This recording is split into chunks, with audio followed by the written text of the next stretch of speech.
இன்றைய தினம் ஈரோடு இந்த இடம் தெரியாத இடம் எனக்கு கிடையாது. நான் ஈரோட்டில் வாசி கல்லூரியில் தான் படித்தேன். இந்த ஈரோடு நகரம் முழுவதும் எனக்கு தெரிந்த அத்துப்படி. ஆக எனக்கு தெரிந்த இடத்துல உங்களை எல்லாம் சந்திப்பதிலே மிக்க மகிழ்ச்சி.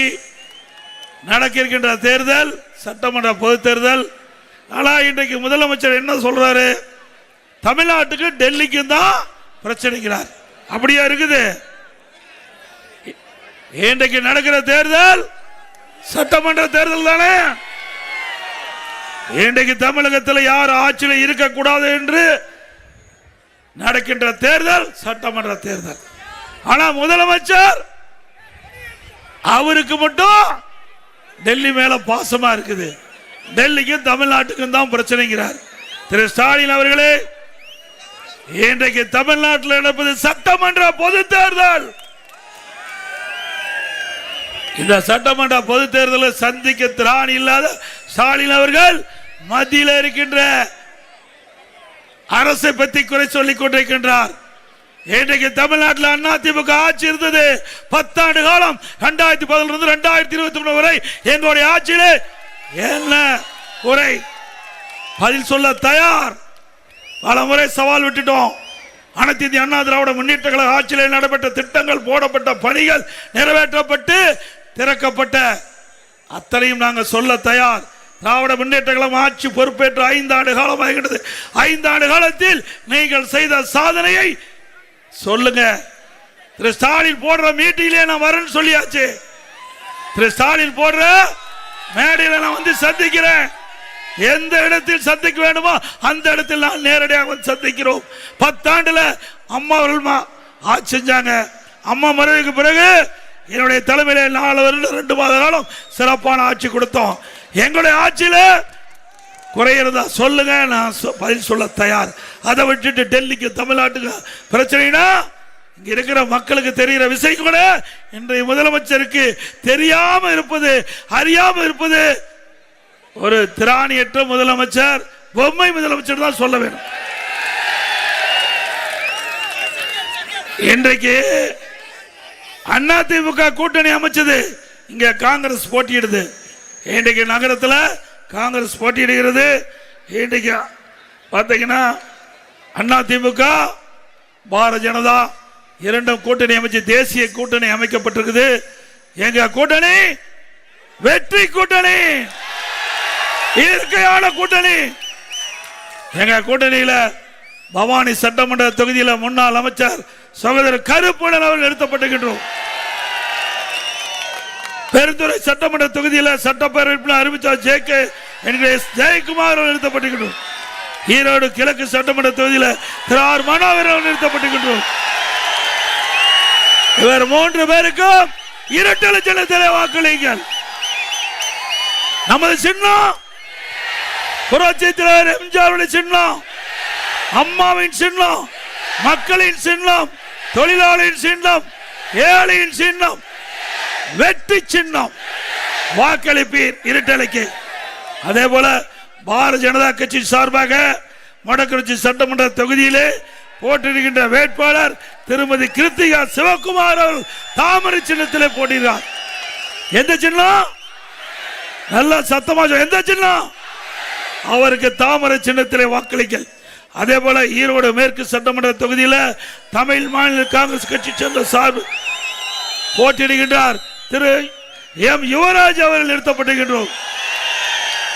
அவருக்கு தாமரை சின்னத்திலே வாக்களிங்கள். என்ன சின்னம்? என்ன சின்ன சவுண்டா சொல்லுங்க. ஆக அதிமுக வேட்பாளருக்கு இரட்டை சின்னத்திலே வேட்பாளர், பாரதிய ஜனதா கட்சி வேட்பாளருக்கு தாமரை சின்னம், தமிழ் மாநில காங்கிரஸ் கட்சி சேர்ந்த வேட்பாளருக்கு தாமரை சின்னத்திலே வருகின்ற சட்டமன்ற பொது தேர்தலில் நம்முடைய வெற்றி வேட்பாளர் 5 பேரும் வெற்றி பெற்று இந்த ஈரோடு மாவட்டம் அதிமுக கோட்டை என்று நிர்வகிங்கள். அதே போல இன்றைக்கு நேற்று காங்கிரஸ் தலைவர் ராகுல் காந்தி பொன்னேரியில் பேசியிருக்கார். பாஜக பிடியில் அதிமுக தான். அப்படியா இருக்கிறோம்? திரு ராகுல் காந்தி அவர்களே, நீங்க அகில இந்திய தலைவராக இருக்கிறீங்க, அகில இந்திய கட்சியில் இருக்கிறீங்க, இன்னைக்கு நாடாளுமன்ற கட்சியுடைய காங்கிரஸ் தலைவராக இருக்கிறீங்க. அண்ணா திமுக யாருக்கு அடிமை இல்லை. எந்த காலத்தில் எங்களை வேலைக்கு வாங்க முடியாது. எந்த காலத்தும் எந்த கட்சிக்கும் அண்ணா திமுக அடிமை இருந்தது கிடையாது. அது தலைவர் காலத்திலும் சரி, அம்மா காலத்திலும் சரி, அம்மா மறைவுக்கு பிறகும் சரி, நாங்க வைத்த கூட்டணி மக்கள் ஆட்சி அகற்றப்பட வேண்டும், ஊழல் ஆட்சி அகற்றப்பட வேண்டும். அந்த அடிப்படையில் அண்ணா திமுக, பாரதிய ஜனதா கட்சி, பாட்டாளி மக்கள் கட்சி, அம்மா மக்கள் முன்னேற்ற கழகம், இன்னும் பல கட்சிகள் இன்றைக்கு ஒன்றாக இணைந்து நாங்க தேர்தலை சந்திக்கிறோம். ஆனா உங்க கட்சி அப்படி இல்லை. பல கட்சிகள் ஒன்றாக இருக்குது. அப்போ ஒரு பில்டப் கொடுக்கிறார் ஸ்டாலின். திமுக பலமான கூட்டணியா அப்படியா இருக்குது. ஏற்கனவே திராவிட முன்னேற்ற கழகத்தில் 2021 சட்டமன்ற பொது தேர்தலில் எந்தெந்த கட்சிகள் திமுக கூட்டணியில் இருந்தா அந்த கட்சி தான் இருக்குது. ஒரே ஒரு கட்சி 0.5% வாங்கி இருக்குது. அந்த கட்சி போய் கூட்டணியில் இடம்பெற்றது. வேற எல்லாமே ஏற்கனவே 2021, 2019, 2024 அப்பொழுது எந்தெந்த கட்சிகள் திராவிட முன்னேற்ற கழக தலைமையில் கூட்டணியில் இருந்தோ அதே கட்சிகள் தான் இப்பொழுதும் திராவிட முன்னேற்ற கழக கூட்டணியில் அங்கம் வைக்கின்றது. ஆனா வெளியில வரி பில்டப். ஆனா அவர்களுக்கெல்லாம் அல்வா கொடுத்துட்டார் ஸ்டாலின். கம்யூனிஸ்ட் கட்சிக்கு 2021ஆம் ஆண்டு கொடுக்கப்பட்ட சீட்டு கொடுக்கல. கொடுத்தாங்களா? அதே புதிதாக ஒரு கட்சி சேர்ந்தது இல்ல. 0.5% வாங்கினவங்களுக்கு 10 சீட்டு, 2.5% வாங்கினவங்களுக்கு 5 சீட்டு. இதுதான் திமுகவுடைய நிலை. இன்னொரு கட்சி, அது எந்த கட்சி உங்களுக்கு தெரியும்? இன்னைக்கு வைகோ கட்சி. அவருடைய மூத்த நிர்வாகி கூட்டணி பேச்சுவார்த்தை நடத்திட்டு வெளியில் வருகின்ற பொழுது சொல்லுகிறார், அழுது கொண்டே சிரிக்கிறேன் சொல்றார். அழுது கொண்டே. அப்படி கூட்டணி அமைக்கப்பட்ட கூட்டணி தான் திமுக கூட்டணி. அண்ணா திமுக அப்படி இல்ல. நாங்க கூட்டணி பேச்சுவார்த்தை நடத்தணும்னு சொன்னோம். எங்களுடைய தலைமை கட்சி அலுவலகத்துக்கு பாரதிய ஜனதா கட்சி தலைவர், பாட்டாளி மக்கள் கட்சி தலைவர், அம்மா மக்கள் முன்னேற்ற கட்சி தலைவர் நேரடியாக வந்தாங்க. 2 மணி நேரத்தில் பேசணும், முடிவு பண்ணணும். உடன்படிக்கை ஏற்பட்டது. ஒவ்வொரு கட்சிக்கும் எத்தனை இடங்கள் என்று அப்பொழுது அறிவிச்சோம். ஒரே நாளில் 2 மணி நேரத்தில் எங்களுடைய கூட்டணியை நாங்க முடிவு செஞ்சோம். திமுக அப்படியே செஞ்சது. 20 நாட்கள் காங்கிரஸ் திமுக போட்டி போட்டுக்கிட்டு அறிக்கை விட்டாங்க. போட்டி போட்டுக்கிட்டு தொலைக்காட்சியில் பேசுறாங்க. ஒருவர் மாத்தி மாத்தி குற்றம் சுமத்துறாங்க. வார்த்தை போர் எல்லா செய்தித்தாளில் வந்தது, எல்லா பத்திரிகையில் வந்து. உண்மைதானே? பிறகு வேற வழி இல்லாம திருமதி கனிமொழி அவர்கள் டெல்லிக்கு போய் திருமதி சோனியா அம்மையாவையும் திரு ராகுல் காந்தியும் கெஞ்சி கூத்தாடி பிறகு கூட்டணி அமைச்ச கட்சி திமுக கட்சி. ஸ்டாலின் அவர்களே, நீங்க எதை வேணாலும் பேசலாம். ஆனா அண்ணா திமுக ஆட்சி பத்தி உங்களால பேசவே முடியாது. என்ன பேசுவாரு? எடப்பாடி பழனிசாமி பறந்துகிட்டு போனாரு, எடப்பாடி பழனிசாமி ஊர்ந்துகிட்டு போனாரு. இதையா நாட்டு மக்கள் கேட்கிறாங்க? நாட்டு மக்களுக்கு என்ன தேவை அதை செய்தோம், அதை செய்து கொடுத்தோம். திரு ஸ்டாலின் மாதிரி வெளிநாட்டுக்கு தொழில் முதலீட்டு ஈக்க போன்னு போய் சைக்கிள் ஓட்டிட்டு இருக்கார். நாட்டில் எத்தனையோ முதலமைச்சர் வெளிநாட்டுக்கு போனாங்க. நானும் வெளிநாட்டுக்கு போனேன். அப்போ கிடைக்கின்ற நேரத்தை பயன்படுத்தி மக்களுக்கு என்ன தேவை அந்த வெளிநாட்டில் இருக்கின்ற செய்திகளை சேகரித்து நம்முடைய தமிழ்நாட்டுக்கு கொண்டு வந்து அந்த திட்டத்தை நிறைவேற்றுகின்ற பணியை நாங்க செஞ்சோம். ஆனா தமிழ்நாடு முதலமைச்சர் தொழில் முதலீட்டை ஈர்ப்பதாக சொல்லி அரசாங்க பணத்தில் வெளிநாடு போய் சைக்கிள் ஓட்டிட்டு இருக்கார். இதை பார்க்கறதுக்கு மக்கள் இருக்கிறாங்க. இதற்காக உங்களை முதலமைச்சர் தேர்ந்தெடுத்தாங்க. பிறகு வீட்டுக்கு வந்தா பழு தூக்கிட்டு இருக்கார். நீ நல்ல பலசாலி தான், யாரும் இல்லைன்னு சொல்லல. ஆக இது தேவையா? இரண்டாவது, அதிமுக பாஜக முகமூடி மூடிட்டாங்களாம். அண்ணா திமுக பாஜக வந்து அண்ணா திமுக முகமூடி மூடிட்டு தான். அப்படின்னா 1999 திமுக பாரதிய ஜனதா முகமூடி மூடிட்டாங்களா? உண்மைதானே? அப்ப யாரோட கூட்டணி? பாருங்க, வாஜ்பாயோட இருந்தாரா இல்லையா?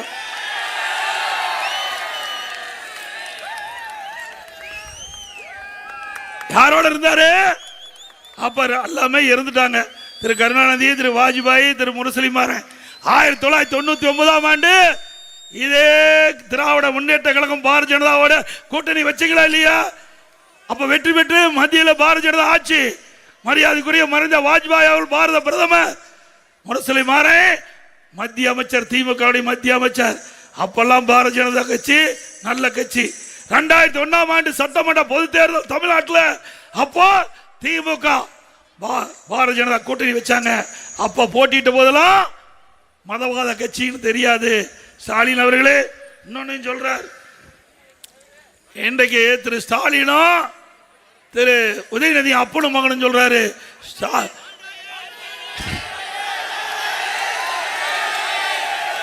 ஸ்டாலினும் அவருடைய மகன் உதயநிதி சொல்றாரு மோடி மோசமானவருங்கிறாரு. ஆனா அவை தாத்தா சொல்றாரு மோடி நல்லவர். யார் சொல்றது? திரு கருணாநிதி குஜராத்தை சிறப்பாக மேம்படுத்தியுள்ளார். நரேந்திர மோடி மிகவும் நல்லவர். கருணாநிதி பரபரப்பு பேட்டி. அப்பவே சர்டிபிகேட் கொடுத்துட்டாரு. உங்க தாத்தாவே சர்டிபிகேட் கொடுத்துட்டாரு. யாரு? திரு மோடி நல்லவர்னு கொடுத்துட்டாரு. உங்க அப்பாவும் ஸ்டாலினும் மகன் உதயநிதியும் இன்னைக்கு மறுக்கிறாங்க. ஆக எப்பொழுது பார்த்தாலும் ஸ்டாலின் சொல்லுவாரு, நான் யார் தெரியுமா? முத்துவேல் கருணாநிதி மகன். எப்பா உங்க அப்பா தாப்பா சொன்னாரு, நாங்களா சொன்னோம். மோடி நல்லவரு நீங்க அப்பா தானே சொன்னாரு. எப்ப பார்த்தாலும் எங்க அப்பாவுடைய வழியில் நடக்கிறீங்களா? உங்க அப்பா வழியில நடக்க வேண்டியதானே. மோடி நல்லவன் சொல்லிட்டாருல, அப்புறம் ஏன் நீ மறுக்கிற? ஸ்டாலின் அவர்களே பார்த்து பேசுங்க. ஏன்னா தெரிஞ்சா தானே பேசுவார், எதுவுமே தெரியாது. நான் சட்டமன்றத்தில் போன வருஷம் கவர்னர் உரையில் பேசினேன். 2.25 மணி நேரம் சட்டமன்றத்தில் பேசினேன். அப்போ முதலமைச்சர் எழுந்திருச்சு, எனக்கு பசிக்குது, இன்னைக்கு எவ்வளவு நேரம் பேசுவீங்கன்னாரு. இன்னும் 1 மணி நேரம் சேர்த்து பேசணும். ஏங்க நீ இவ்வளவு பிரச்சனை சொல்லிக்கிறீங்க, இதுக்கெல்லாம் நான் பதில் தயார் பண்ணணும், போய் சாப்பிட வேணும், ஓய்வு எடுக்கணும்னாரு.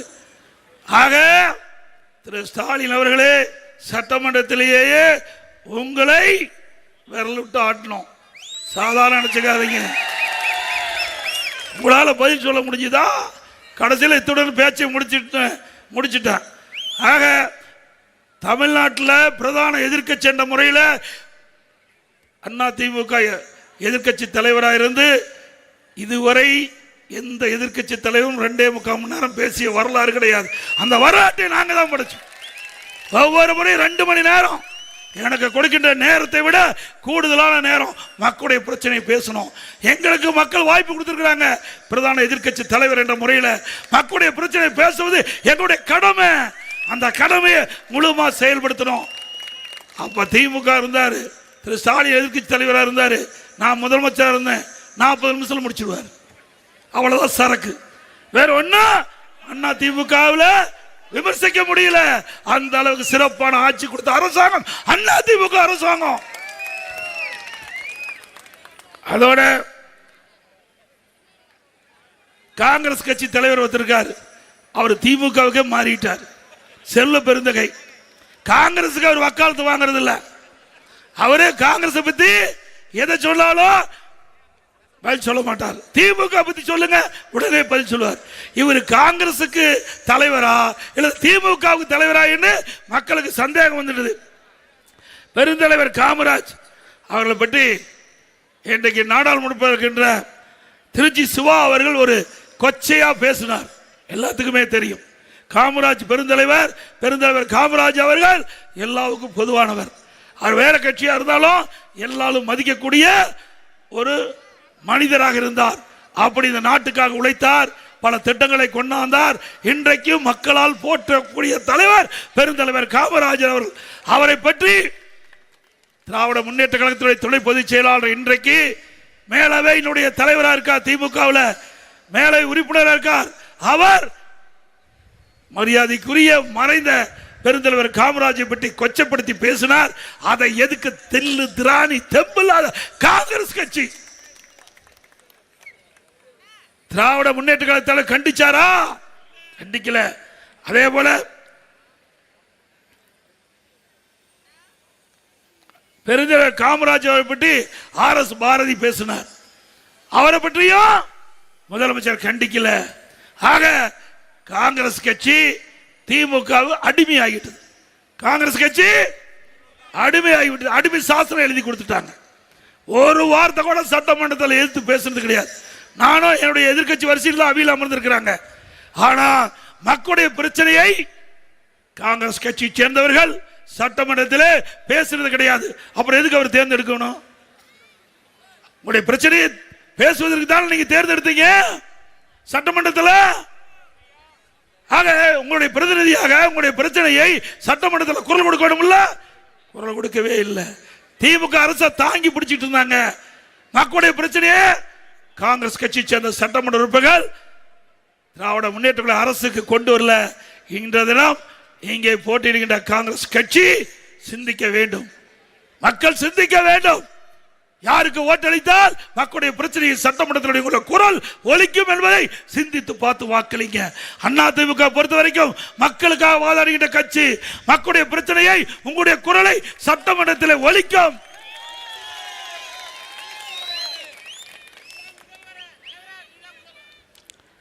அதே போல இன்றைக்கு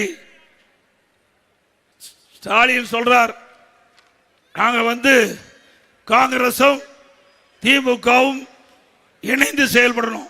இதே காங்கிரஸ் தான் எமர்ஜென்சி கொண்டு வந்தாங்களா? எமர்ஜென்சிய மிஸ்ஸாவை யார் கொண்டாந்தது?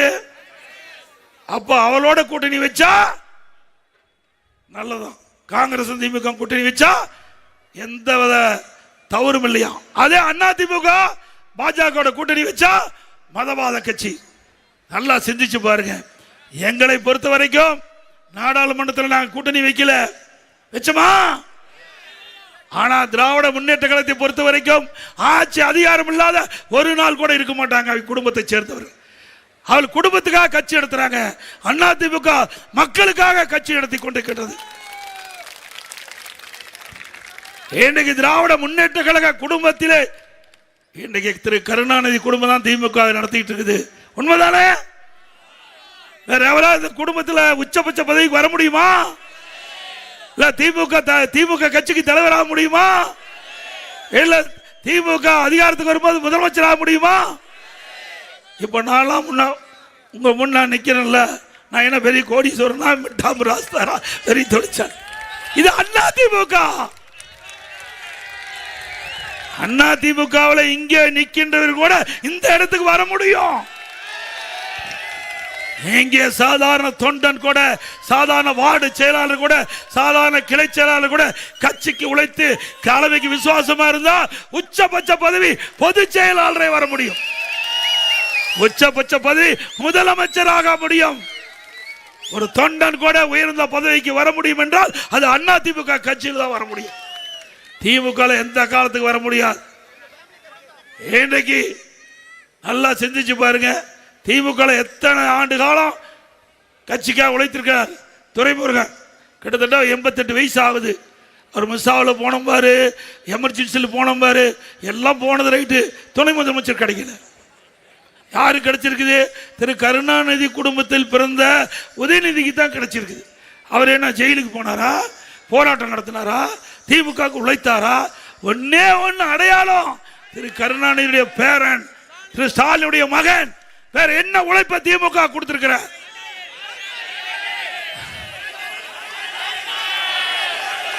தம்பி, அந்த பால் ராயில மறுபடி சொன்னா மீண்டும் அந்த நிலைக்கு போயிடுவார். வேண்டாம்.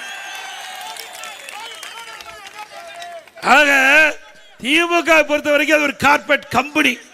அது கட்சி அல்ல, அது குடும்ப உறுப்பினர் உள்ள கட்சி, குடும்பத்துக்காக இருக்கின்ற கட்சி. ஆக அப்படிப்பட்ட கட்சி மீண்டும் தமிழகத்திலே வந்துவிடக்கூடாது. குடும்ப ஆட்சி வேண்டுமா? வாரிசு அரசியலுக்கு முற்றுப்புள்ளி வைப்பீங்களா? என்ன மன்னர் பரம்பரையா? திரு கருணாநிதி, திரு ஸ்டாலின், திரு உதயநிதி, பிறகு இன்பநிதி வரைக்கும் வந்துட்டாங்கப்பா. இனிமேல் தமிழகத்தை ஆளக்கூடியவர் இங்கு யாரா ஒருவர் தான் கூட தமிழகத்தை ஆள தகுதி உண்டு. இந்த மண்ணில், இந்திய மண்ணில் பிறந்த ஒவ்வொருவருக்கும் தகுதி உண்டு. இனி தமிழகத்தில் திரு கருணாநிதி குடும்பத்திற்கு இந்த தேர்தலோட முடிவு கட்டிக்கிட்ட தேர்தல், இறுதி தேர்தல் செய்வீங்களா?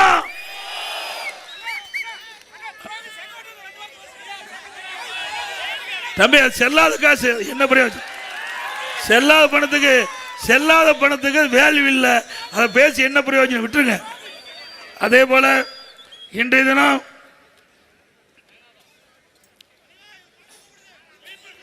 இன்றைக்கு தமிழ்நாட்டு மக்களை சுரண்டி பிழைக்கும் ஒரு குடும்பத்துக்கும் தமிழ்நாட்டு மக்களுக்கும் நடக்கின்ற தேர்தல் இந்த தேர்தல். தமிழ்நாட்டு மக்களை சுரண்டி பிழைக்கும் ஒரு குடும்பத்திற்கும், தமிழ்நாட்டு மக்களை சுரண்டி பிழைக்கும் ஒரு குடும்பத்திற்கும் தமிழ்நாட்டு மக்களுக்கும் நடக்கின்ற தேர்தல் இந்த சட்டமன்ற தேர்தல். இந்த தேர்தலோட குடும்பத்திற்கு முடிவு கட்டுகின்ற தேர்தல் சட்டமன்ற தேர்தல். இன்றைக்கு திராவிட முன்னேற்ற கழகத்தில் 2021ஆம் ஆண்டு எவ்வளவு அறிவிப்பு கொடுத்தாங்க?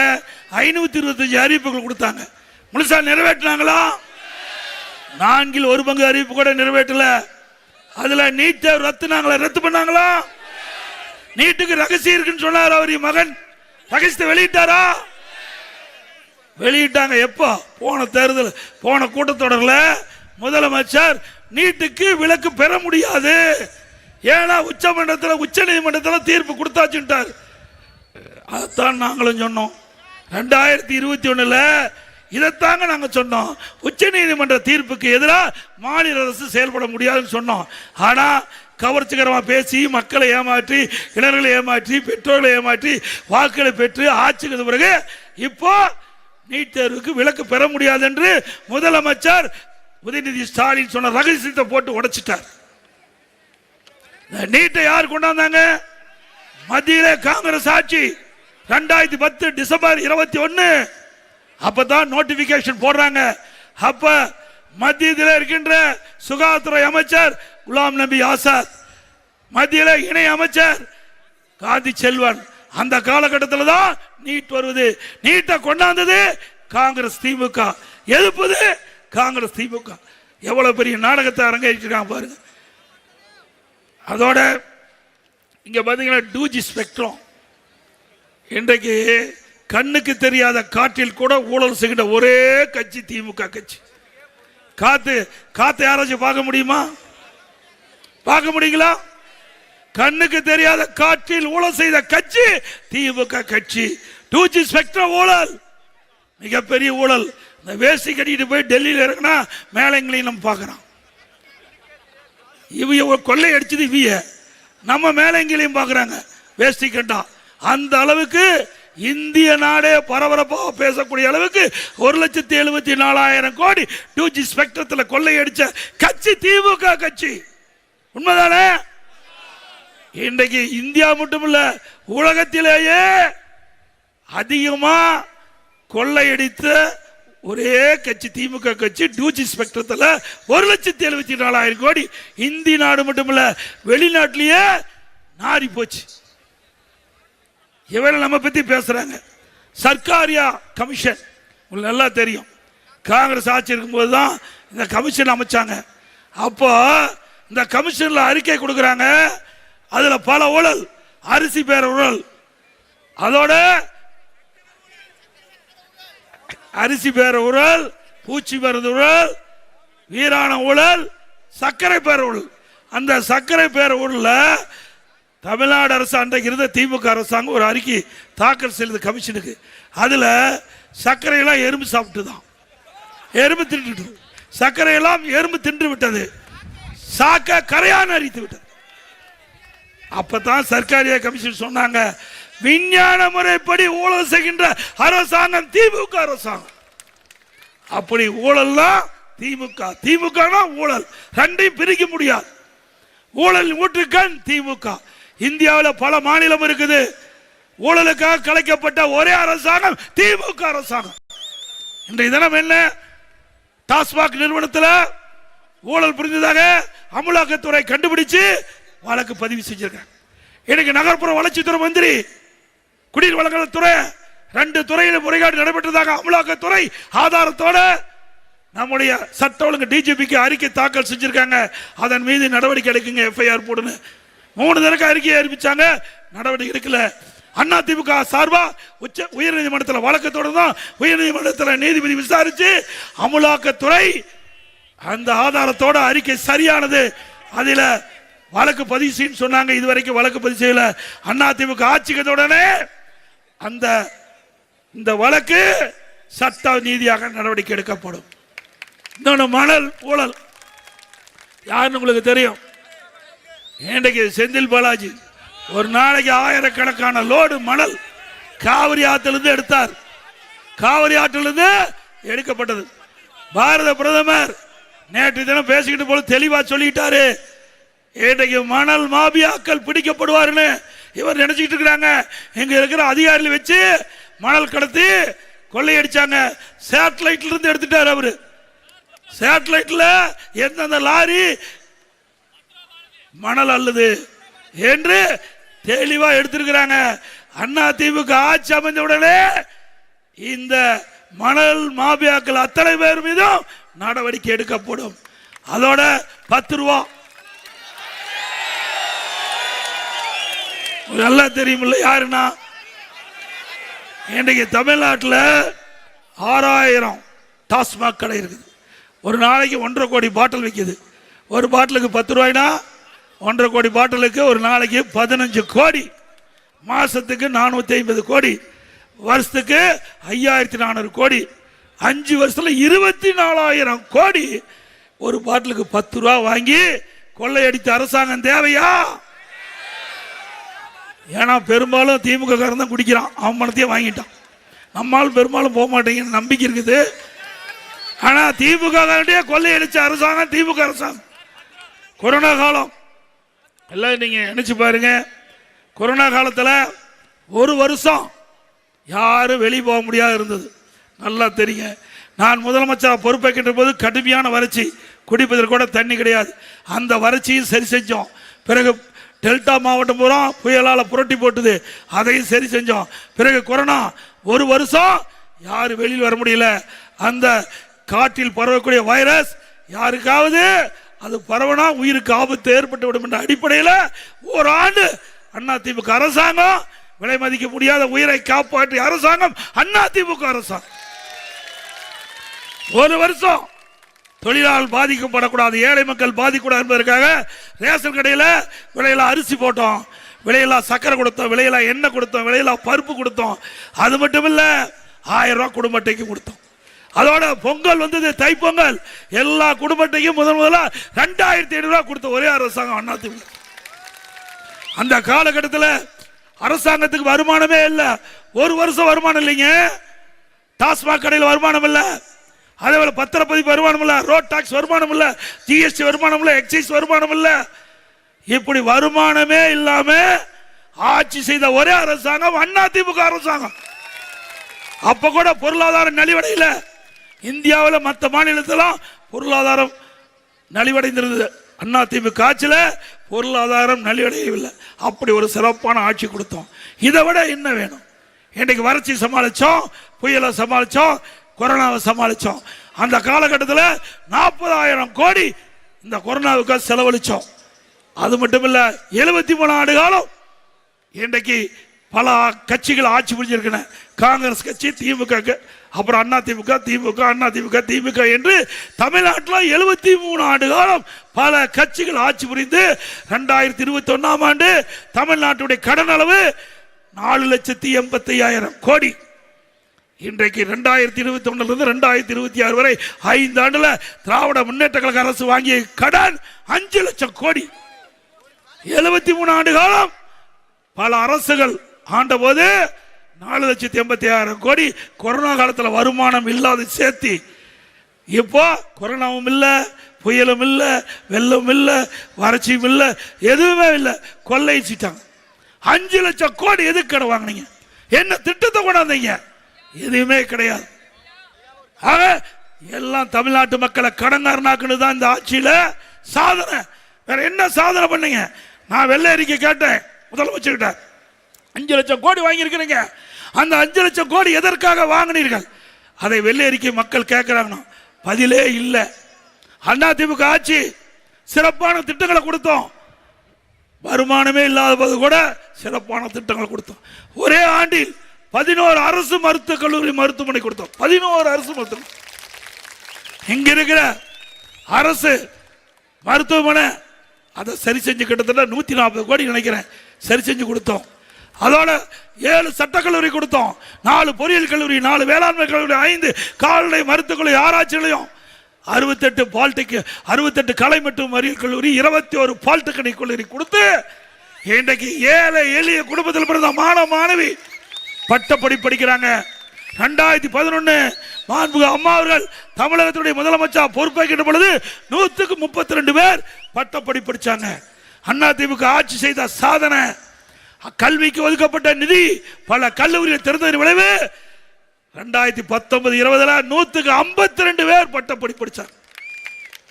இந்திய நாட்டினுடைய நிதி சராசரி 2030 அடைய வேண்டிய இலக்க 2019-20 நாங்கள் அடைச்சோம். இது அதிமுக சாதனை. இன்றைக்கு அரசு கலைக்கல்லூரியில் படிச்சா, தனியார் கல்லூரியில் படிச்சா 76 ஃபீஸ், அரசு கல்லூரியில் படிச்சா 12,000. அப்படி ஏழை மாணவர்கள் அதிக அளவில் பட்ட படிப்பை படிக்கக்கூடிய சூழ்நிலை உருவாக்கி தந்த அதிமுக அரசாங்கம்.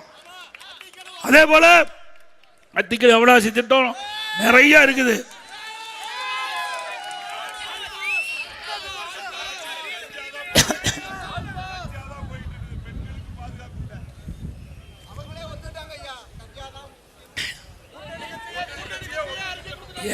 எங்களை விட உங்களுக்கு நல்லா தெரிஞ்சிருக்குது.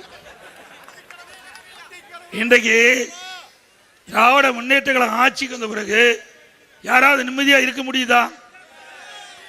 அதுவும் பெண் பிள்ளை பெற்ற பெற்றோர்கள் வயிற்றுல நெருப்பில் கட்டி இருக்க மாதிரி இருக்கிறாங்க.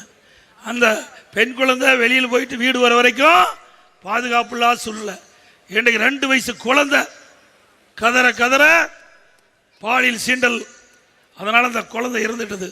அது மாதிரி தமிழ்நாட்டில் 18,000 பாலியல் வழக்குகள், 24,000 மொத்த பெண்கள், 6,999 போக்சோ வழக்குகள். போக்சோ வழக்குன்னா சிறுமிகள் பாலியல் சீண்டல். இப்படிப்பட்ட அரசாங்கம் தேவையா? எங்க பார்த்தாலும் கஞ்சா விற்குது. கஞ்சா விற்காத இடமே இல்லை. உங்க மாவட்டத்தில் பிரபலமான ஒரு கல்லூரி, பேர் சொல்லக்கூடாது, அந்த கல்லூரி இருக்கிற தாளார் என்னை சந்திச்சார். பக்கத்தில் பையங்க நின்றுட்டு இருந்தாங்க. கல்லூரியிலேருந்து ஒரு 300 அடி தள்ளி தினாங்க நின்றுட்டு இருக்காங்கன்னு சொல்லி அங்கே இருக்கின்ற ஒரு நபரை அழைச்சி ஏங்க நின்றுட்டு இருக்கிறாங்கன்னு கேட்டதுக்கு அங்கே கஞ்சா ஊற்றிட்டு இருக்கிறாங்க. அங்கே இருக்கிற கல்லூரி மாணவர்கள்லாம் போய் அந்த கஞ்சா வாங்கி பயன்படுத்திட்டு இருந்தாங்க. உடனே தாளாளர் இங்கே ஈரோட்டில் இருக்கிற காவல்துறை அதிகாரி சொன்ன உடனே அந்த கஞ்சா வித்தரை பிடிச்சிட்டு போயிடுறாரு. பிறகு 4 நாள் கழிச்சா மடி வைக்கிறான், மடி பிடிச்சிட்டு போயிட்டாங்க. மடி விற்கிறான், மடி பிடிச்சிட்டு போயிட்டான். அப்போ அந்த ஹோல்சேல் ஆள் வச்சு விற்கிறான். பாருங்க எப்படி ஆள் வச்சு கஞ்சா விற்கிறான். அவன் நேரடியாக அந்த காலேஜுக்கு போய் இன்னொரு தடவை பிடிச்சிங்களா, நடக்கிறது வேறங்கிறான். இன்னொரு தடவை இப்படி காவல்துறையிட்ட எங்கள் ஆளை பிடிச்சி கொடுத்தீங்களா, நடக்கிறது வேறனாங்க. வேற என்ன பண்ணுவார் தாளாளர், நீ இந்த பக்கம் விற்காதப்பா, தூரமாக போய் விற்றுக்கிட்டார். இங்கே போய் விற்காத. ஈரோட்டில் நடந்த சம்பவம், அது யாரும் சொல்லக்கூடாது. ஆக அப்படி இவ்வளவு மோசமா இந்த பகுதியில் இருக்குது. அது மட்டும் இல்ல, சில கல்லூரி மாணவர்கள் இந்த கஞ்சாவை பயன்படுத்தி போதைக்கு அடிமையாகி பணம் இல்லாம இந்த கஞ்சாவை விற்பனை செய்து கைது செய்யப்பட்டிருக்காங்க. இந்த மாவட்டத்தில் கல்லூரி மாணவர் எவ்வளவு மோசம் பாருங்க. நம்முடைய பிள்ளை செல்வங்கள் நம் கண்ணெதிரே அழியக்கூடிய நிலை இந்த ஆட்சியில் தான் பார்க்க, வேற எந்த ஆட்சியிலும் கிடையாது. இன்றைக்கு எங்க பார்த்தாலும் போதைப் பொருள் விற்பனை, இதனால குற்றச்செயல் அதிகரிச்சிடுது. கஞ்சா போதை ஆசியமையில கொலை, கொல்ல, திருட்டு, வழிப்பறி, பாலியல் கொடுமை நடக்காத நாளே இல்லை. இதுக்கெல்லாம் காரணம் கஞ்சா போதை விற்பனை. அதிமுக ஆட்சிக்கு வந்தவுடனே 3 மாதத்தில் தமிழகத்தில் கஞ்சா என்ற போதைப் பொருள் அறவாக அளிக்கப்படும், ஒழிக்கப்படும்.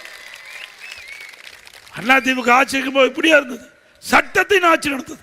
இன்றைக்கு காவல்துறையுடைய கையில் கட்டப்பட்டு வேடிக்கை பார்த்துட்டு இருக்கிறாங்க. ஏன்னா அந்த கஞ்சா விற்கிறவங்களுக்கெல்லாம் துணை நிற்கிறது திமுக கட்சி நிர்வாகி. உதாரணத்துக்கு 2 வருஷத்துக்கு முந்தி முதலமைச்சர் துறை காவல் மாணிக்க அதில் பிரதான எதிர்க்கட்சி நான் பேசிக்கிட்டு இருக்கிறேன். அதில் காவல்துறை மானிய புத்தகம் கொடுப்பாங்க, கொள்கைகளுக்கு கொடுப்பாங்க. அதில் முதலமைச்சர் தான் சப்மிட் பண்ணுவார். அதில் 20வது பக்கம் 2வது பேராவில் ஒரு வாசகம், கல்லூரிக்கு அருகில் பள்ளிக்கு அருகில் கஞ்சா வைத்திருந்ததாக 2348 பேர் கண்டுபிடிக்கப்பட்டது. கைது பண்ணது 148 பேர். மற்றெல்லாம் யாரு? திமுக காரன். அப்புறம் எங்க போய் கஞ்சா ஒழிக்க முடியும்? நான் சொன்ன இந்த கொள்கைகளுக்கு குறிப்பு நீங்க தானே, நான் தான் வெளியிட்டேன். இதில் இருக்கிறது அத்தனை உண்மைதானே? உண்மைதான். அப்புறம் ஏங்க 2348 பேர் கண்டுபிடிச்சு 148 பேர் கைது பண்ணிருக்கணும், மற்றவர்களாம் யாருன்னு கேட்டேன், பதிலே சொல்லல. கடைசி வரைக்கும் பதிலே சொல்லல. ஆக முழுக்க முழுக்க திராவிட முன்னேற்ற கழகத்தினுடைய ஆதரவோடு தான் இந்த கஞ்சா விற்பனை அமோகமா நடக்குது. அதனால தான் தடுக்க முடியல. இன்றைக்கு மாணவர்கள், இளைஞர்கள், பொதுமக்கள் சீரழியக்கூடிய நிலை தமிழகத்தில் இந்த ஆட்சியில் ஏற்பட்டிருக்குது. இதற்கு முடிவு கேட்டுகின்ற நிலை வரும் என்பதை இந்த நேரத்தில் தெரிவித்து, இன்றைக்கு இந்த ஆட்சி வரைக்கும் மின் கட்டணம் 67% உயர்ந்தாச்சு. இன்றைக்கு 67% மின் கட்டணம் உயர்ந்தாச்சு. இது மாநகராட்சி. வீட்டு வரி 100% உயர்ந்தாச்சு. அண்ணா திமுக ஆட்சி விட திமுக ஆட்சியில் 100% உயர்ந்தாச்சு. கடைக்கு 150% உயர்ந்தாச்சு. ஆண்டுக்கு 6% உயர்த்தப்படும் அறிவிச்சார். குடிவரி உயர்வு, குப்பைக்கு வரி போட்டார். ஆக எல்லாமே வரி உயர்வு. அதோட தொழிலாளர் நிறைந்த பகுதி இன்றைக்கு விலைவாசி விண்ணை முட்டுக்கிட்ட அளவுக்கு உயர்ந்து போச்சு. அரிசி 30 ரூபா ஒரு கிலோவுக்கு ஏறி போச்சு. கடல் எண்ணெய் 60 ரூபா ஏறி போச்சு ஒரு லிட்டருக்கு. 1 லிட்டர் பருப்பு 60 லிட்டர் ஏறி போச்சு. 1 கிலோ பருப்பு 60 ரூபா விலை ஏறி போச்சு. இதெல்லாம் இந்த முதலமைச்சர் கவலைப்படுறதில்லை. ஆனால் முதலமைச்சர், சுகாதாரத்துறை அமைச்சர் 2 பேரும் நடப்பயணம் மேற்கொள்றாங்க. அப்போ அவருடைய பையன் நடித்த அது என்ன படம், கழக தலைவன் படம் எப்படி ஓடுது, வசூல் எப்படி ஆகுதுன்னு கேட்கிறார். நாட்டு மக்களை பற்றி கவலை இல்லை. அப்பொழுதும் வீட்டு மக்களை பற்றி கவலைப்படுகின்ற ஒரே முதலமைச்சர் தமிழ்நாடு முதலமைச்சர் ஸ்டாலின் தான். இன்றைக்கு நடந்தாய் வாழி காவிரி என்ன ஒரு அற்புதமான திட்டத்தை கொண்டு வந்தேன். இந்த பகுதியில் இருக்கிற மக்கள் பக்கத்திலே காவிரி ஆறு, எங்க தண்ணி குடிக்க முடியல. குடிக்க முடியுமா? உங்களுடைய கோரிக்கையை ஏற்று ஊராட்சி கோட்டையிலிருந்து 484 கோடி ரூபாய் செலவில் ஈரோடு மாநகர மக்கள் அனைவருக்கும் பாதுகாக்கப்பட்ட காவிரி தண்ணீர் கொடுத்து, இப்படி தண்ணி மாசுபடுது, காவிரி ஆற்றிற்கு தண்ணி மாசுபடுது. நடந்தாய் வாழி காவிரி திட்டம் அதை நிறைவேற்ற வேண்டும் என்று நான் முதலமைச்சர் இருந்து பிரதமர் இடத்துல கோரிக்கை வச்சேன். எப்படி கங்கை புனரமைக்கிறீங்களோ அதுபோல காவிரி ஆற்றை அந்த நதிநீர் புனிதமாக இருக்க வேணும், சுத்தமாக இருக்க வேணும். மேட்டூர் அணையில் திறக்கப்படுகின்ற நீர் கடலில் போய் கலக்கின்ற வரை மாசு இல்லாமல் நீராக இருக்கணும்னு கோரிக்கை வச்சேன். நம்முடைய கோரிக்கையை ஏற்று 2 அவைகள் கூட்டம், மக்களவை மாநிலவை, அந்த கூட்டத்தில் மேதகு குடியரசுத் தலைவர் உரையில் நடந்தாய் வாழி காவிரி திட்டம் ஏற்றுக்கொள்ளப்பட்டு அறிவிக்கப்பட்டது. 5 வருஷம் போராடுறேன். ஏற்கனவே மத்திய அரசு அனுமதிச்சாச்சு, இந்த திட்டத்தை கொண்டாங்கன்னு கிடைக்கவே இல்லை. 2 வருஷத்துக்கு முந்தைய சட்டமன்றத்தில் இந்த கேள்வி எழுப்பினேன்.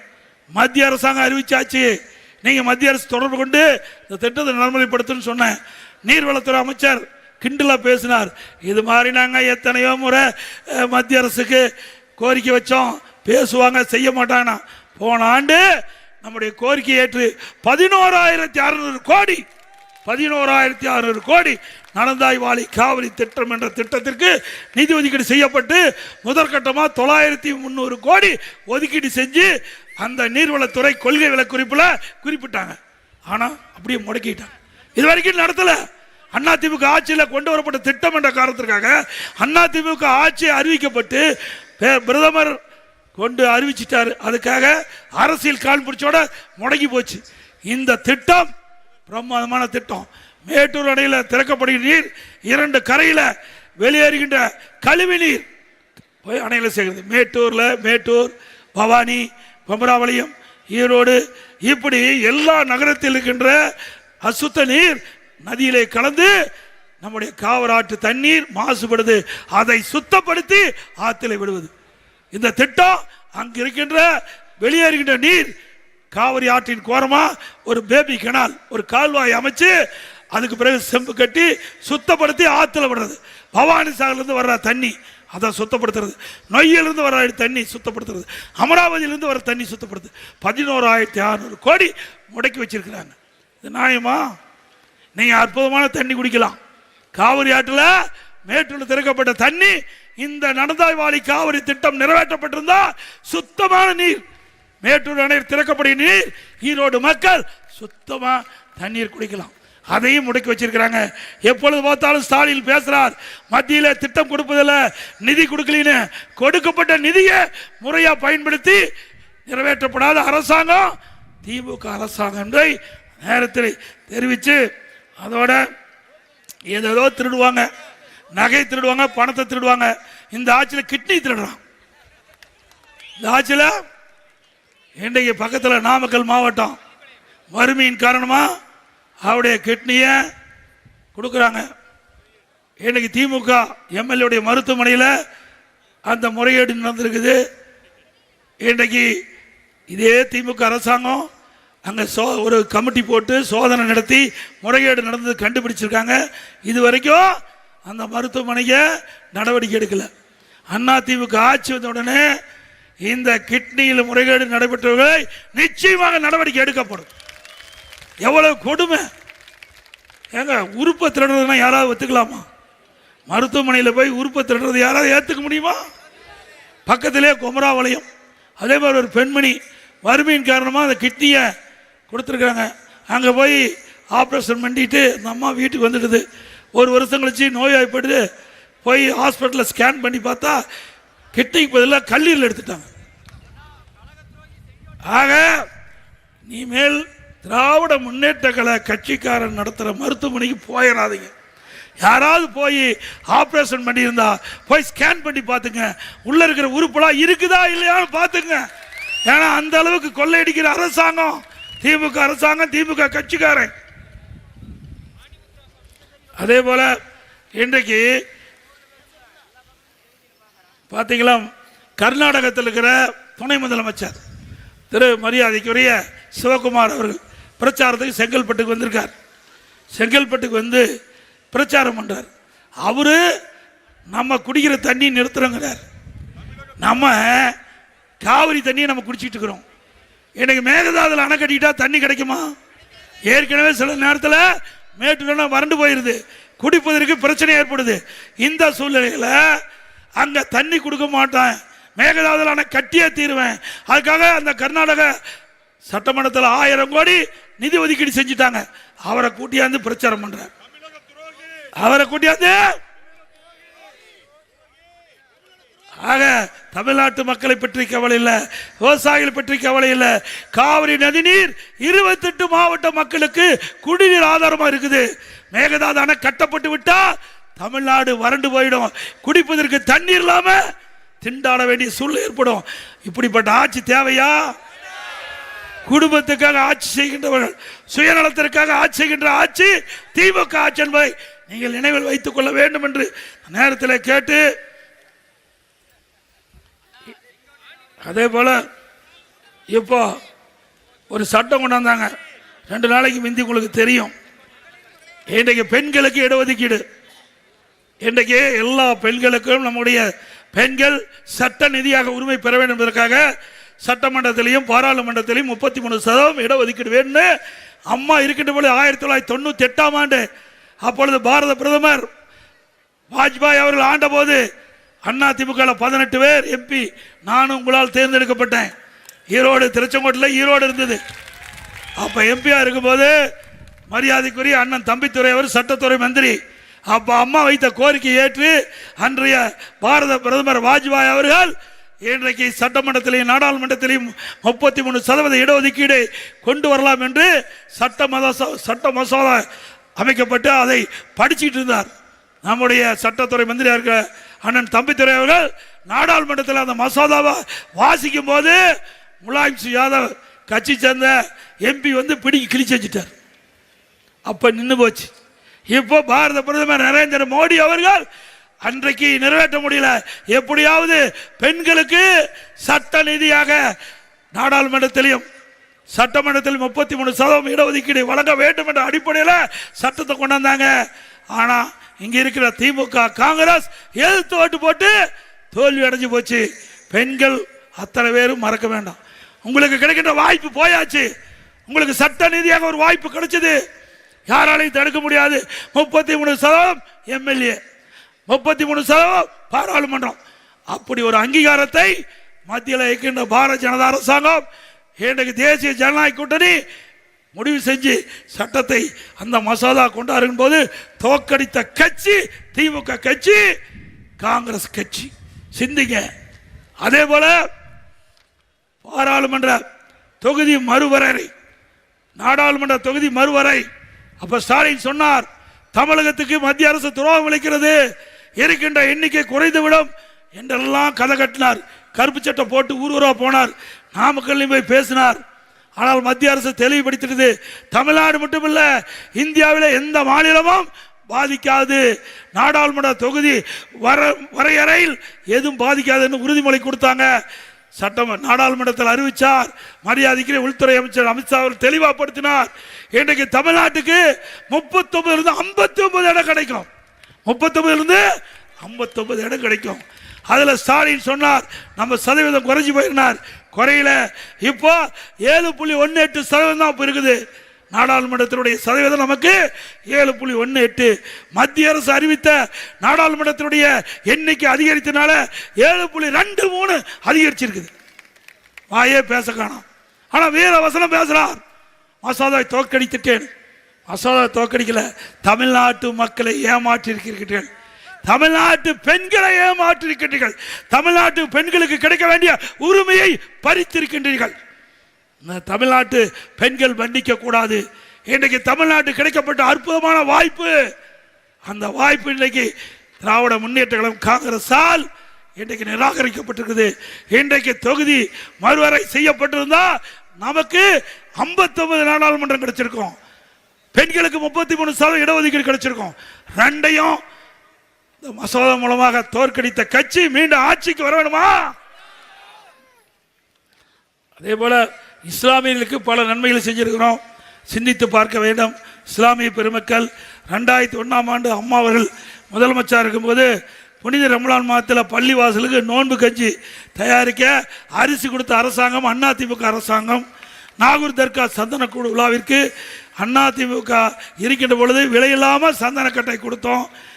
2018 வரை ஹஜ் புனித பயணம் மேற்கொள்ள மத்திய அரசு நிதி கொடுத்தது, நிறுத்தப்பட்டது. அதிமுக அரசு தொடர்ந்து கொடுத்து அந்த நிதியை உயர்த்த வேண்டும் சொன்னீங்க. 6 கோடியை 12 கோடியா உயர்த்தி கொடுத்தோம்.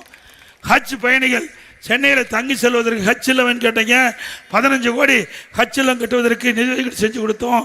2016 காட்சிகளுக்கு மாதந்தோறும் 20,000 ரூபாய் மதிப்புதவி வழங்கும் திட்டத்தை துவங்கினோம். லோமாக்கள் மற்றும் மோதிலாருக்கு ஓய்வூதிய பயனுடைய எண்ணிக்கை உயர்த்த வேண்டும் சொன்னீங்க. 2004 2600 உயர்த்தினோம். ஓய்வூதியத்தை உயர்த்தி வேண்டும் சொன்னீங்க. 750 3000 உயர்த்தி கொடுத்தோம். உலமாக்களுக்கு இருசக்கர வாகனம் வாங்க மானியம் கொடுக்கணும் கொண்டீங்க, 25,000 மானியம் கொடுத்தோம். வகுப்பு வாரியத்திற்கு ஆண்டு நிர்வாக மானியம் மற்றும் பள்ளிவாசல்கள் தற்காகள் பழுதுபார்த்தல் மற்றும் புனரமைப்பு பணிகளை மேற்கொள்ள நிதி வழங்கப்பட்டது அதிமுக ஆட்சியில். இஸ்லாமிய வகுப்புகளுக்கு நேரடி நியமன முறையில் நிரப்பப்படாத பணியாளர்களுக்கு முன்கொணர்வு முறை கொண்டு வந்து அரசாணை வெளியிட்டோம். 2018 கஜா புயல் பெருமழையால் அங்கெல்லாம் பாய்ச்சுது அந்த மாவட்டம்.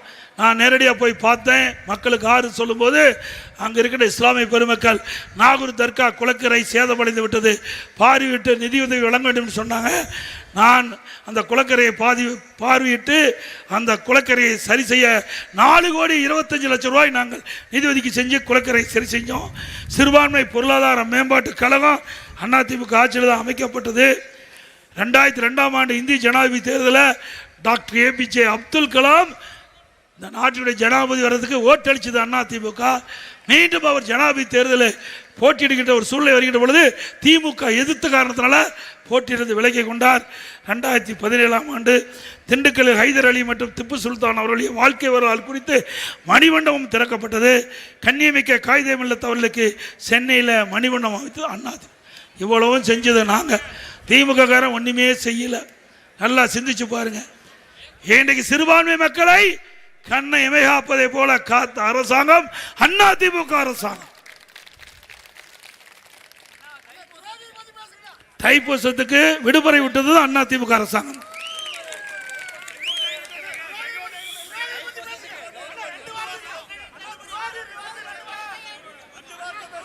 எனவே இன்றைய தினம் நிறைய இருக்குது. இதெல்லாம் பேச ஆரம்பித்தா இன்னும் 1.5 மணி நேரம் ஆகும். தொண்டை வேற மங்கி போச்சு. நாளைக்கு தான் என்னுடைய தொகுதியில் போய் பிரச்சாரமே மேற்கொள்கிறேன். நான் எடப்பாடி தொகுதிக்கே போகல. அதனால் அதிமுக ஆட்சி வருகின்ற பொழுது நிறைய திட்டங்களை நிறைவேற்றி கொடுப்போம்.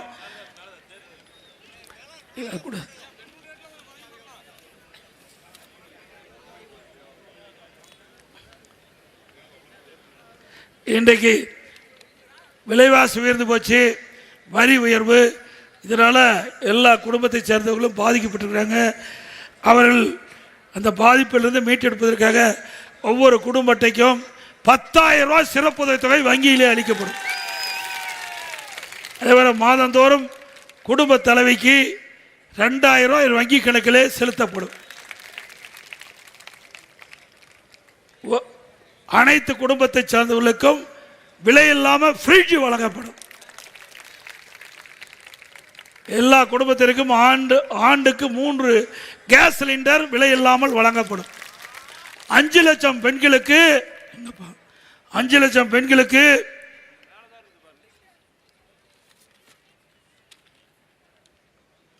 பரவாயில்ல 5 லட்சம் பெண்களுக்கு அம்மா இருசக்கர வாகனம் வழங்கப்படும். ஒவ்வொரு அம்மா இருசக்கர வாகனத்துக்கு 25,000 ரூபாய் மானியம் வழங்கப்படும். அதோட தைப்பொங்கல் என்று பொங்கல் தொகுப்பு கொடுக்குறோம். அதோட 1000 ரூபாய் ரொக்கமாக தரப்படும். தீபாவளி என்று நம் பெண்களுக்கு பட்டு புடவை வழங்கப்படும். ஆண்கள் தான் நகர பேருந்து, சரி பெண்கள் தான் நகர பேருந்தில் கட்டணம் இல்லாமல் பயணம் பண்ணுறாங்க. அதிமுக ஆட்சியோட ஆண்களும் நகர பேருந்தில் கட்டணம் இல்லாமல் பயணம்.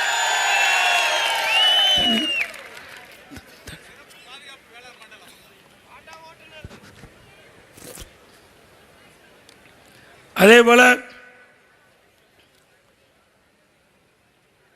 ஆட்டோ ஓட்டுநர்கள் அவர் சங்கத்தில் பதிவு செஞ்சிருந்தா புதிதாக ஆட்டோ வாங்கினா 75,000 ரூபாய் மானியம் கொடுக்கும்.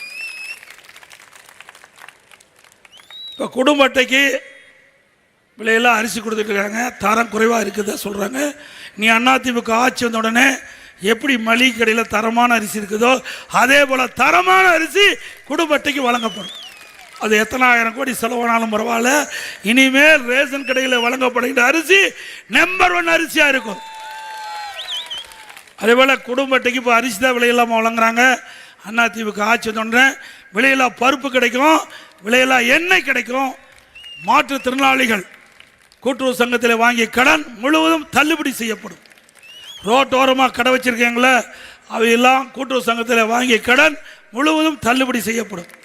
அம்மா இல்லம் திட்டம் தொடங்கப்படும். கிராமத்திலிருந்து நகர வரை ஏழை மக்கள் எந்த ஜாதி மதத்தை அப்பாற்பட்டு ஏழையிலிருந்து வீடு இல்லாமல் இருந்தால் அவளுக்கு அதிமுக அரசு சொந்தமாக அற்புதமான காங்கிரீட் வீடு கட்டி கொடுக்கப்படும்.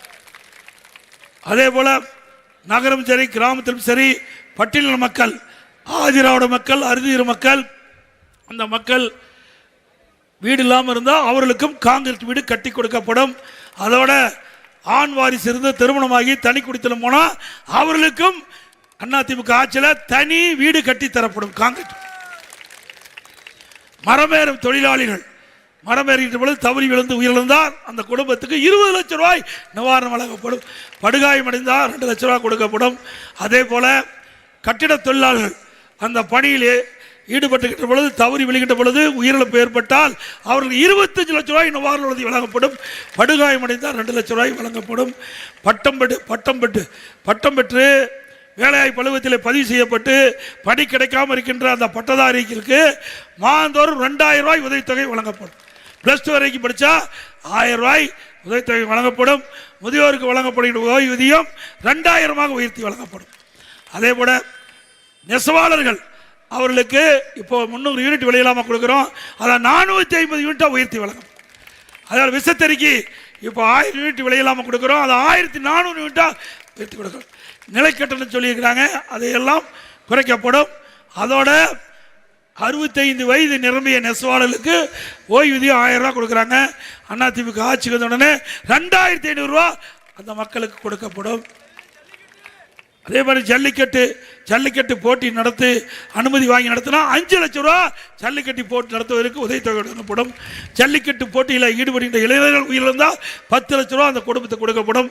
ஜல்லிக்கட்டு போட்டியிலே கலந்து கொள்கின்ற வீரர்கள் பதிவு செய்யப்பட்டவர்கள் அதில் காப்பீடு செய்யப்பட்டு பிரீமியத்தை அரசாங்கமே செலுத்தும். இனி இந்த காளைகளுக்கெல்லாம் இன்றைக்கு பார்த்தீங்கன்னா ஆன்லைனில் பதிவு செய்கிறாங்க. அதை ரத்து செஞ்சு ஏற்கனவே இருக்கின்ற பழைய முறையை கடைபிடிக்கப்படும். அதே போல அம்மா மினி கிளினிக் நாங்கள் திறந்தோம், திமுக ஆட்சியில் மூடிட்டாங்க. மீண்டும் அண்ணா திமுக ஆட்சி உடனே எல்லா அம்மா மினி கிளினிக்கு திறக்கப்படும். அம்மா உணவகம் வேண்டுமென்றே திட்டமிட்டு அண்ணா திமுக ஆட்சியில் கொண்டு வரப்பட்ட திட்டம் என்ற காரணத்திற்காக பொருளை குறைச்சி கொடுக்குறாங்க, பணியாளர்களை குறைச்சிட்டாங்க. அண்ணா திமுக ஆட்சி வந்தவுடனே நல்ல பொருள் கொடுத்து பணியாளர் அதிகமாக நியமிக்கப்பட்டு சுவையாக ருசியான உணவு அம்மா உணவகத்தில் வழங்கப்படும். இந்த அம்மா உணவகம் முதலமைச்சருடைய நேரடி பார்வையிலே இருக்கும். அதே போல கேபிள் கட்டணம் இப்பொழுது இருப்பதில் பாதி அளவு குறைக்கப்படும். கேபிள் கட்டணம் பாதியாக குறைக்கப்படும்.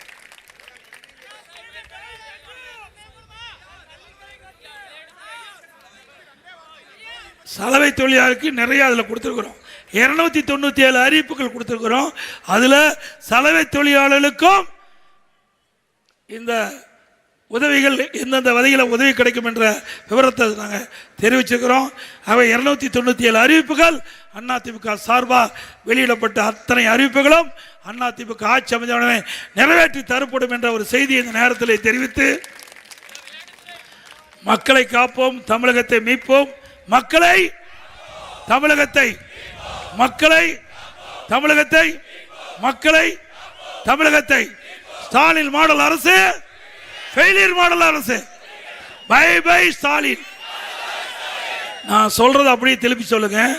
அதிமுக வின்னிங், அதிமுக நல்லாட்சி கம்மிங், நல்லாட்சி மிக சிறப்பாக எழுச்சியாக இந்த தேர்தல் பிரச்சார கூட்ட நிகழ்ச்சியை ஏற்பாடு செய்த மாவட்ட செயலாளருக்கும் இங்கே வரி புரிந்த கழகத்துடைய நிர்வாகிகளுக்கும் இந்த நிகழ்ச்சியில் பங்கு பெற்றுகின்ற அனைத்து வாக்காளர் பெருமக்களுக்கும் இந்த நிகழ்ச்சி சீரோடும் சிறப்போடும் இருப்பதற்கு நம்முடைய கூட்டணி கட்சி தலைவர்களுக்கும் நிர்வாகிகளுக்கும் கழக உடன்பர்களுக்கும் பத்திரிகையாளர் உடன்பர்களுக்கும் நன்றி தெரிவித்து விடைபெறுகின்றேன். நன்றி, வணக்கம்.